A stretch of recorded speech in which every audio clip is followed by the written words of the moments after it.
안녕하세요. 하연입니다. 사실 저번에 영상을 찍었는데 음향 때문에 망했어요. 제가 머리를 풀고 했더니 이쪽 얘가 마이크인데 지금 그 음성이라기보다는 뭐 약간 머리카락 스치는 사각사각 소리가 다 담겨가지고 한번 영상을 찍었다가 지금 그거는 아무리 편집해도 제가 조금 쓰기가 어려워서 지금 다시 핸드폰을 켰습니다. 원래 제가 집을 사게 된 과정이랑 지금 기존 원래 수리 전에 집 모습 보여드릴 거고요. 그리고 뭐 알면 좋고 몰라도 괜찮은 뭐 제가 집을 사게 된 것까지의 자금은 어떻게 융통을 했는지 그리고 대출은 어떻게 받았는지 뭐 이런 이야기를 차근차근 해보려고 합니다. 네, 우선은 제가 집을 사게 된 의사결정 과정은 월세를 내고 있었어요. 지금 보증금 300에 월 35를 내고 있었는데 이 돈이 좀 아까운 거예요. 이게 너무 좁은 집에서 살고 있었고 그때는 한 11평 정도 되는 집에서 살았거든요. 근데 이제 그 월세를 부담을 하면 내가 이자만 내도 여기보다 훨씬 넓은 집으로 갈 수 있겠다라는 판단이 서서 이제 대출을 받고 집을 구매하겠다는 의사결정을 했습니다. 그렇게 했고 이제 집을 알아봤는데 제가 알아본 집들은 보통 엘리베이터가 없거나 뭐 있는데 되게 소형 아파트, 작은 아파트 위주로 알아봤고요. 농가 주택도 알아봤는데 이제 저랑 딸이랑 둘이 살다 보니까 아무래도 그 단독주택은 위험성이 너무 높다 하셔서 주변 분들이 많이 말리시더라고요. 그래서 조금 구경은 했는데 아쉬움이 많아서 포기를 했고요.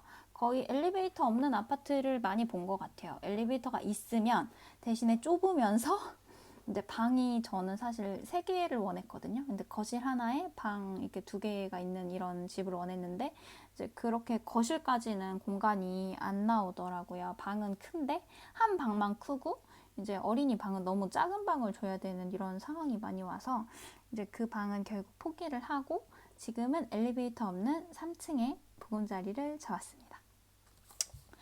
그리고 이제 저는 사실 이사를 할 때 관리비가 조금 다운이 될 거라고 생각을 하고 들어왔거든요. 근데 이제 관리비를 알아볼 때 관리사무소에 직접 알아본 게 아니라 이제 부동산 통해서 한번 물어봤어요. 부동산에서 여기 아파트는 관리비가 얼마쯤 나올까요? 이렇게 물어봤는데 사실 부동산 사장님들도 이 아파트의 관리비가 얼마인지 모릅니다. 되게 알더라도 오래된 정보고, 근데 실제로 뭐 현실적으로 나오는 관리비랑 제가 상담을 받았을 때는 항상 차이가 있더라고요. 근데 예전에 대전에서도 아파트를 구할 때, 오피스텔 구할 때였거든요. 그래서 관리비 얼마냐 했더니 11만 원 정도 들었었는데, 막상 나와 보니까 엘리베이터를 5대를 쓰고 있고, 이제 실제 관리비는 19만 원 정도가 매달 나가는 그런 형국이라서 뭐 이게 월세도 되게 중요하고 내가 한 달 나가는 금액이 뭐 1만 원, 2만 원도 되게 중요하다 하시면은 그 내가 구매할 아파트에 꼭 전화를 하셔서 관리사무소에 지금 현재 같은 평형에 지금 집이 가능하면은 가장 많이 나오는 집을 물어보세요. 가장 많이 나오는 집. 저도 조금 아쉬운 점이 있는데 사실 이 아파트도 3만 원인 줄 알고 들어왔어요. 그러니까 관리비가 사실 관리사무소가 없다고 보고 이제 개인 그 회장님이 관리를 하신다고 하셔서 이제 관리비가 거의 없겠구나 하고 들어왔는데 막상 들어와 보니까 관리비가 7만 원인 거예요. 이제 4만 원이 뛰게 됐죠. 그러니까 저는 월세를 계산하면서 그거 관리비까지 약간 합쳐서 계산을 한 건데 옮겼는데도 관리비는 비슷해서 이 부분이 조금 아쉽더라고요. 그래서 대범하신 분들이라면 뭐 난 3, 4만 원 상관없다 하시면은 뭐 그냥 들어오셔도 상관없는데 저는 이제 좀 아쉬움이 남아서 말씀드렸습니다. 제가 이제 집 구입 자금을 말씀을 드리면 우선 대출을 받았는데 제가 교직원이에요. 그래서 공제회에서 대여라는 제도가 있어요. 대여. 확인을 좀 해볼게요. 이게 금융상품에 가시면 대여라고 나와 있는 게 있는데 우선은 제 페이지를 가볼게요. 제가 처음에 대여를 말하자면 대출이죠. 대출을 3천을 받았어요. 3천을 받아서 지금 그거를 기본 자금을 가지고 집을 구하러 다녔죠. 그런데 이제 아무래도 인테리어를 제가 하고 싶다고 하면 이 3천으로는 모자랄 것 같은 거예요. 그래서 저는 총 대여 금액을 6천으로 생각을 하고 이제 맨 첫 달에는 3천을 받고 이제 한 달쯤 지나서 3천을 더 받으려고 생각을 했습니다. 근데 이제 공제회 대여는 1회밖에 안 된대요. 1회만 되는데 이거를 그러니까 내가 총 6천을 받고 싶으면은 기존에 3천이 있었다고 하면은 이거를 3천을 더하는 게 아니라 총 금액으로 했을 때 6천을 하는 거예요. 그래서 저는 3천을 더하면 되는 줄 알고 똑같이 3천을 이제 기한을 좀 바꿨어요. 그 대여 기간을. 그래서 바꾸다 보니까 막상 입금을 받았는데 뭐 조금밖에 안 되는 거예요. 금액이. 그래서 뭔지 하고 해서 전화해서 물어봤더니 총 금액을 대여를 해야 된다고 하더라고요. 그래서 결론적으로는 6천을 대여 받았고 그래서 지금 대여 이율은 4.99%로 대여 받았습니다. 자, 그러면 우선은 제가 인테리어 할 비용이랑 개인 부담 비용 받았고요. 그 다음은 주택도시기금에서 내 집 마련 디딤돌 대출 받았습니다. 저는 우선은 시골에 있는 주택으로 해서 제가 살 아파트는 6,500만 원짜리였고요. 근데 최대 80, 생애 최초 구입자라서 80%까지 나오는데 제가 구매한 아파트 가액이 생각보다 높진 않아서 저는 70%를 받았습니다. 6,500에 4,300 받았으니까 70%.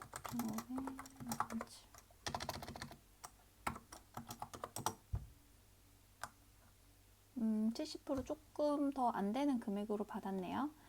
그래서 저는 소득 수준은 2천만 원 이하, 그리고 저는 그 상환 기간을 30년으로 잡았습니다. 30년을 잡아서 2.9%의 이율을 얻게 되는데요. 저는 연소득 6천만 원 이하의 한부모 가족이고요. 그리고 생애 최초 구입자라서 지금 이율을 또 깎아주고요. 청약 저축을 지금 가지고 있는 게 또 깎아줍니다. 그래서 그 한부모 가족으로 0.5%, 생애 최초로 0.2%, 지금 청약 저축으로 0.3% 깎아서 최종 금리는 1.9%에 4,300만 원을 지금 대출을 받았고요. 현재는 1년 동안은 지금은 거치 기간이라 이자만 납부하고 있습니다. 그래서 사실 지금 이자를 납부해서 전체 월세 기간으로 보면은 월세 금액이랑 비교했을 때는 금액이 더 낮아졌죠. 지금은 4,400만 원을 했을 때 7만 원 정도 이자를 부담하고 있고요. 그리고 지금 6천만 원 대출에 대한 한 25만 원을 했으니까 제가 원래 월세 금액은 35만 원이었거든요. 그래서 지금 3만 원을 이득을 보고 있습니다. 근데 사실 아쉽잖아요. 근데 이제 내가 어떻게 이거를 상환할지 약간 살짝 계획은 있는데 2년 안에 제가 1억을 전부 상환하겠다는 그런 계획은 아니고요. 그냥 단계적 상환인데 어쨌든 2년 동안의 계획은 있습니다. 그 이후로는 계획이 없습니다. 그래도 집을 샀어요. 집을 사서 제가 이 집으로 뭐 수익을 낼지 어떻게 활용을 할지는 아직 딱히 뭐 더 이상 고민한 건 없고요. 당장 발등에 불 떨어진 건 아니기 때문에 나중에 이제 이율이 더 높아지고 상환 금액이 더 늘어나면은 처분할 생각도 가지고 있는데 당장은 아닙니다. 당장은 아니고 이제 저는 사실 마당이 있는 집 이사 온 지 아직 한 달도 안 지났거든요. 근데 마당 있는 집에 대해서 약간 미련을 못 버리겠나 봐요. 마당 있는 집을 사실 좀 좋아하긴 해서 좀 아쉬움이 남습니다. 아파트로 온 게. 근데 이제 제 상황이 좀 위험하다고 하고 아무리 시골에 살아도 뭐 그런 어려움이 있다고 해서 우선은 좀 나이를 더 먹기 전까지는 아파트 생활을 할 생각이고요. 지금 그래서 어떤 집을 처음에 샀는지 한번 보여드리겠습니다. 여기는 거실이고요. 여기는 부엌 넓게 한번 봤습니다. 되게 노후화되어 있죠. 아무래도 조금 오래되었는데 이제 뒷베란다 그리고 세탁기 그냥 놓고 가셨어요. 세탁기를. 그래서 처분을 제가 했어야 하고요. 이제 지금 도시가스 들어오는 파이프라인 그리고 보일러 있는 보일러실 쪽 뒷베란다입니다. 이게 사실 원래는 동파이프인 줄 알고 좀 변경을 하려다가 동파이프는 아니라서 그냥 막상 바꾸려고 하다가 이제 견적 받기 전에 취소했고요. 이제 보일러는 17년식이었던 걸로 기억해요. 17년식이어서 조금 오래됐고요. 여기가 작은 방. 근데 지금 광각으로 보여서 넓게 보이네요. 여기는 화장실 좀 많이 노후됐습니다. 여기는 안방인데 제가 여기서 지금 촬영을 하고 있고요. 조금 큽니다. 현관. 이건 있던 수납장인데 갖다 버렸습니다. 여기는 다시 거실입니다. 그리고 앞베란다. 이렇게 보니까 되게 넓네요. 이렇게 해서 지금 원래 처음 집 상태를 보여드렸고요. 그 세탁기는 제가 당근으로 판매했습니다. 세탁기도 근데 되게 좀 연식은 오래됐는데 생각보다 깔끔한 편이어서 그 안에가 다 스테인리스로 된 좋은 세탁기였어요. 그래서 그냥 3만 원에 3층인데 이제 알아서 들고 내려가실 분 오셔라 했더니 금방 나가서 팔았습니다. 그래서 잘 팔았고요.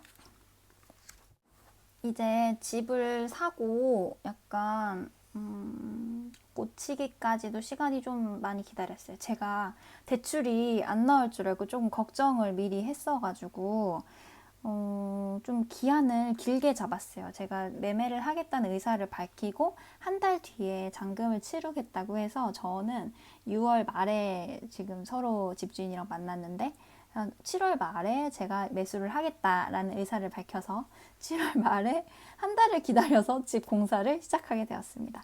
이제 집 공사에 대한 이야기는 다음 시간에 또 말씀드릴게요. 안녕.